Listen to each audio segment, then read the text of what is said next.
Welcome back to the 5-7 podcast. I'm your host, Mike Bree, and today I'm going to be talking about the Uber safety report, and my tech tip is going to be on when's a good time to buy a new PC. I've been asked maybe like 3 times in this past week because Black Friday just passed, so people are looking to buy PCs. It's a good time to buy, and after Black Friday, it's Cyber Monday, people think that it's over, and it's not, so I'll get into that later. So Uber released their safety report, and there's some information that they put out that is that's pretty interesting.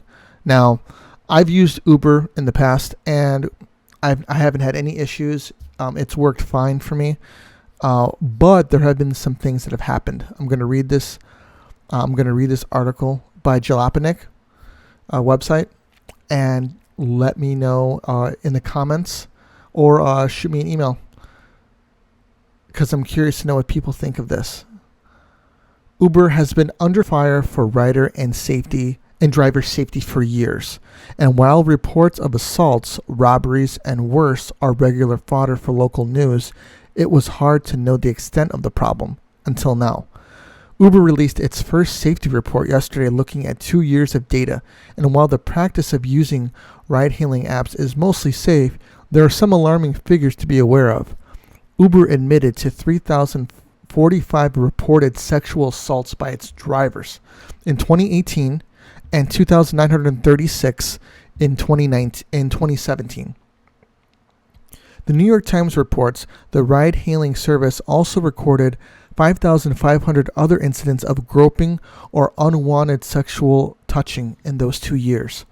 The attacks represent 0.0002% of the 1.3 billion rides the app facilitated last year.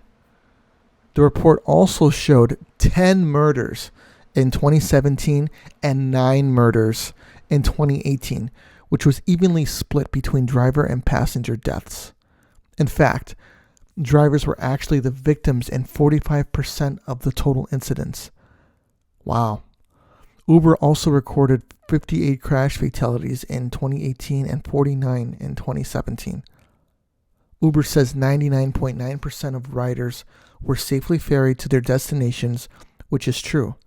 And many sexual assault awareness advocates are applauding Uber's transparency.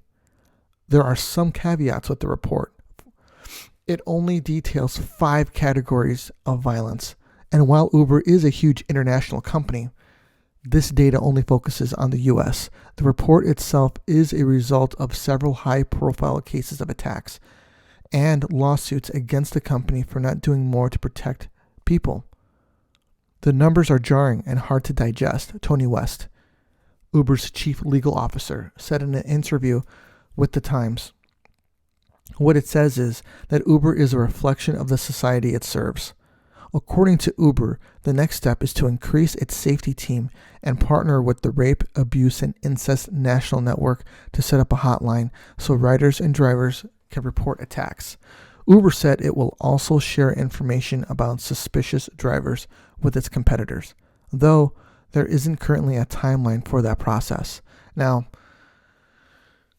as anybody should, when you are getting into a vehicle of any kind, you should definitely take a quick look around, with your eyes to see like what's going on. What kind of situation is it?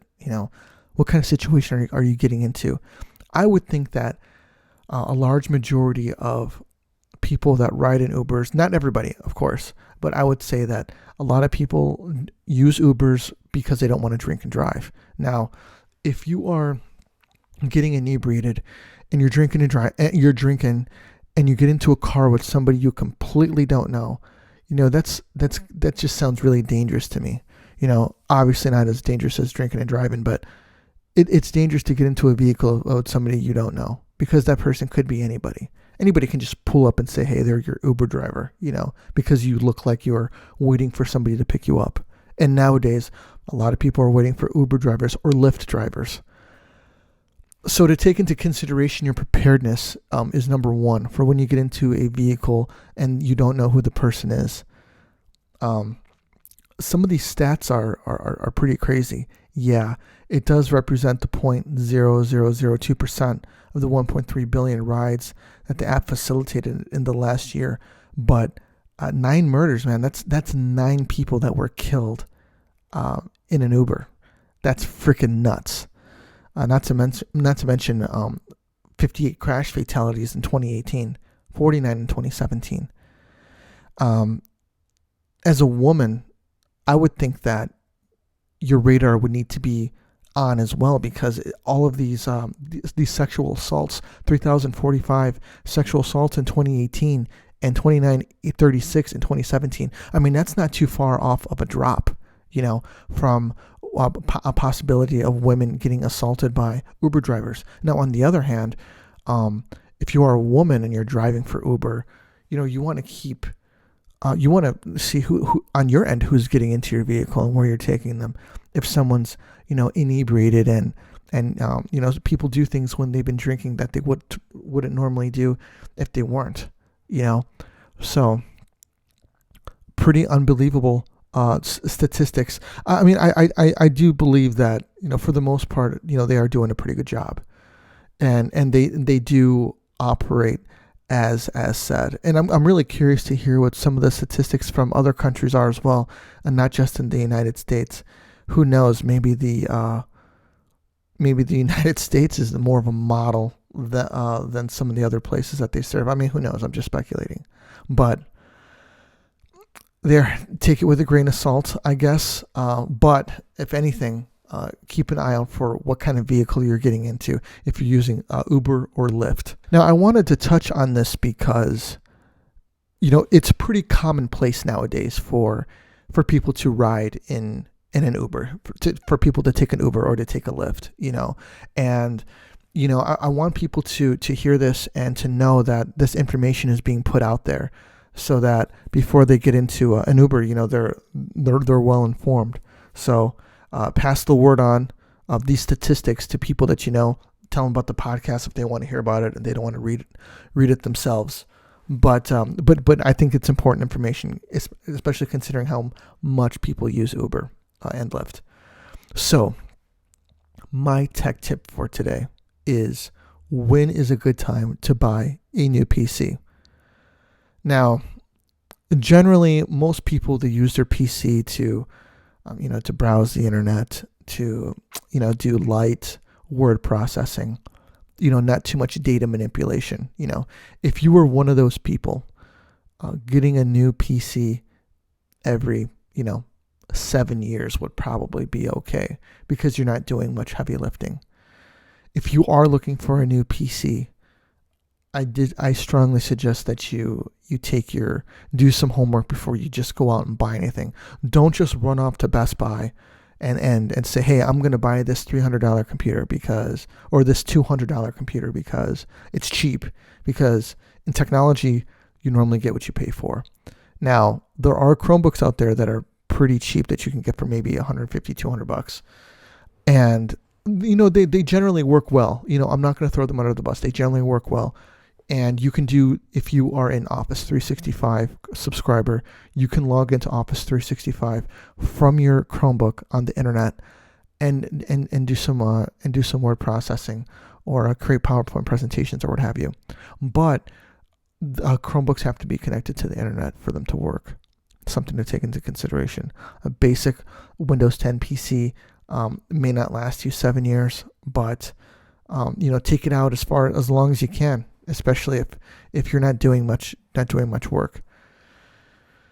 For people who are doing some heavier word processing, or they just work on their PC more, I would definitely upgrade your PC between 4 to 5 years, because if you're putting a lot of work into it, you're going to start wearing down on the components on the inside, because the components on the inside, they're constantly working. They're constantly heating up, cooling down, heating up, cooling down, and that stuff wears out, as time goes on.